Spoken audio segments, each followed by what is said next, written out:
Snap two lines and ইজেস, এটাতে click করার পরে যদি আপনি পয়েন্ট নেন, ধরেন যে আপনি এখানে 3টা পয়েন্ট নেবেন বা 4টা পয়েন্ট নেবেন, তাহলে এখানে 4 দিয়ে ওকে করলেন। ওকে করে দেখেন এই যে যেখানে তীর চিহ্ন দেখাচ্ছে ওই জায়গায় যদি আপনি ক্লিক করেন, তাহলে হচ্ছে যে এই বরাবর আপনার পয়েন্ট ক্রিয়েট হয়ে যাবে। এখানে ক্লিক করলাম, দেখেন এখানে 4টা পয়েন্ট চলে আসছে, 1 2 3 4টা।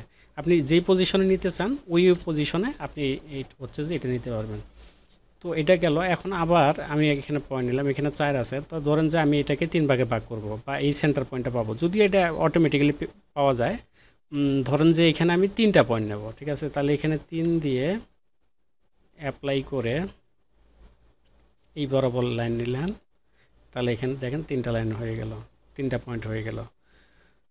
তো এইভাবে হচ্ছে যে আপনি যে কোনো জায়গায় পয়েন্ট নিতে চাইলে আপনি হচ্ছে যে এইভাবে পয়েন্ট নিতে পারবেন। আরেকটা অপশন দেখাইতে চাইলাম, সেটা হলো যে এই যে পয়েন্টে গেলেন, পয়েন্টে যাওয়ার পরে অনলাইন এখানে 3 আছে, ওকে।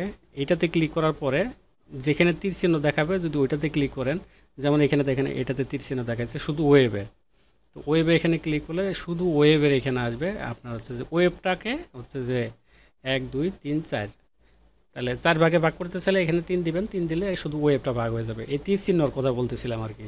তীর চিহ্ন যেই বরাবর দেখা যাবে এক ক্লিকেই আপনি সবগুলো পয়েন্ট পেয়ে যাচ্ছেন।